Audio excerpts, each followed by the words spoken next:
दोस्तों यह है मध्य प्रदेश राज्य के उत्तर पूर्वी भाग पर बसा एक बेहद ही खूबसूरत और ऐतिहासिक जिला अशोकनगर, जहां एक तरफ विश्व प्रसिद्ध चंदेरी साड़ियां अपनी बारीक बुनाई के लिए दुनिया को अपनी ओर आकर्षित करती है, वहीं दूसरी ओर यहां के विशाल किले, प्राचीन मंदिर, जौहर की गाथाएं और खेती की समृद्ध परंपरा इस धरती को विशेष पहचान दिलाती है। यह जिला पहले गुना जिले का ही एक महत्वपूर्ण भाग हुआ करता था, जिसे पचर के नाम से जाना जाता था। हालांकि बाद में यानी कि 15 अगस्त 2003 को इसे गुना जिले से अलग कर एक नया और नवगठित जिला नियुक्त किया गया। अशोकनगर जिला अपने विशाल अनाज मंडी के लिए भी मध्य प्रदेश राज्य में काफी लोकप्रिय है, जहां पर मिलने वाला सरबती गेहूं एक प्रीमियम क्वालिटी का अनाज है, जिसे गेहूं की रानी भी कहा जाता है, और यह प्रीमियम अनाज केवल अशोकनगर जिले में ही पाया जाता है। भौगोलिक दृष्टिकोण से देखें तो यह जिला कुल 4674 वर्ग किलोमीटर के एक बड़े भूभाग पर फैला है, जिसकी सीमाएं दक्षिण में विदिशा, पश्चिम में गुना, उत्तर में शिवपुरी, दक्षिण पूर्व में सागर और पूर्व में इसकी सीमाएं उत्तर प्रदेश के ललितपुर जिले से मिलती है। दोस्तों आपको मध्य प्रदेश राज्य के किसी शहर की सड़कों पर दौड़ती ज्यादातर गाड़ियां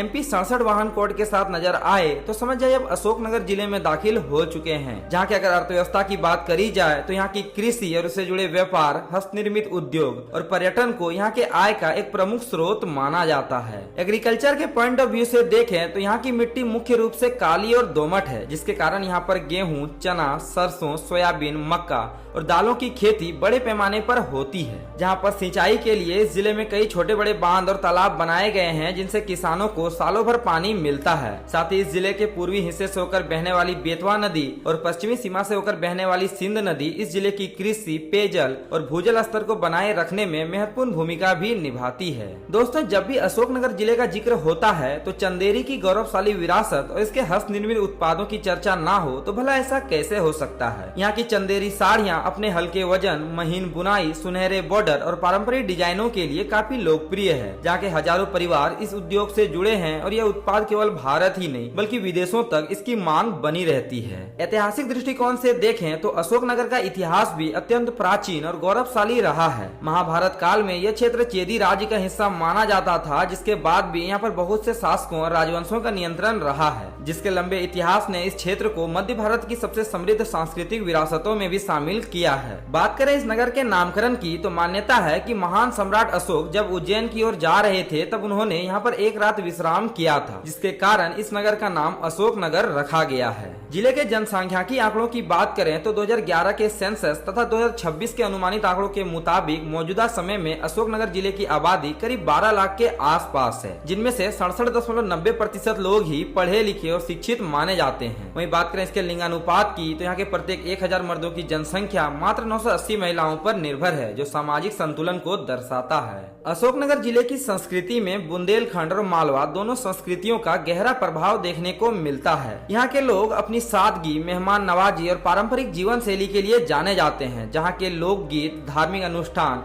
और पारंपरिक मेलों में यहाँ की स्थानीय संस्कृति काफी जीवंत दिखाई पड़ती है। अर्थात यहाँ के खान पान की बात करें तो यहाँ पर मिलने वाला दाल बाफला, पूड़ी सब्जी, कचौड़ी, जलेबी और लड्डू सहित विभिन्न प्रकार के बुंदेली व्यंजन यहाँ के लोगों की थाली का एक महत्वपूर्ण हिस्सा माना जाता है। आवागमन की बात करें तो अशोकनगर जिला सड़क मार्ग से भोपाल, ग्वालियर, सागर, झांसी और गुना सहित उत्तर प्रदेश के कई जिलों से अच्छी रोड कनेक्टिविटी से जुड़ा है। नेशनल हाईवे संख्या 346 की सड़कें यहाँ के प्रमुख राष्ट्रीय राजमार्ग हैं। साथ ही इन सबके अलावा भी यहाँ पर राज्य राजमार्गों का भी एक बड़ा एक्सटेंसिव रोड नेटवर्क देखने को मिलता है, जहाँ पर आपको मध्य प्रदेश राज्य परिवहन निगम की सरकारी और निजी बसें भी चलती हुई नजर आएंगी। जबकि रेलवे मार्गों की सुविधा के लिए जिले का अशोकनगर रेलवे स्टेशन कोटा बिना लाइन का एक महत्वपूर्ण रेलवे जंक्शन है, जहां से नियमित रेल सुविधाएं मिलती है। अंत में अशोकनगर जिले के कुछ महत्वपूर्ण पर्यटन स्थलों की बात करें तो यहाँ पर मौजूद चंदेरी के किले को जिले का गौरव माना जाता है। इस किले को कीर्ति दुर्ग के नाम से भी जाना जाता है, जिसे 11वीं शताब्दी में राजा कीर्तिपाल ने बनवाया था। और यहाँ इस विशाल किले में बेहतरीन राजपूताना और मुगल वास्तुकला का मिश्रण भी देखने को मिलता है। इस किले के अंदर मौजूद जौहर स्मारक, खूनी दरवाजा, बत्तीसी बावड़ी, हवा महल, नौखंडा महल और चंदेरी म्यूजियम सहित कई सारे ऐतिहासिक स्मारक यहाँ के प्रमुख आकर्षण माने जाते हैं, जो उस समय के गौरवशाली इतिहास की कहानी हम सभी के सामने प्रस्तुत करती है। इन सब के अलावा भी अशोकनगर जिले में आप यहाँ के करीली धाम, कौशक महल, कट्टी घाटी, त्रिकाल 24 जैन मंदिर और यहाँ के श्री आनंदपुर साहिब गुरुद्वारे को घूमने और एक्सप्लोर करने भी जा सकते हैं।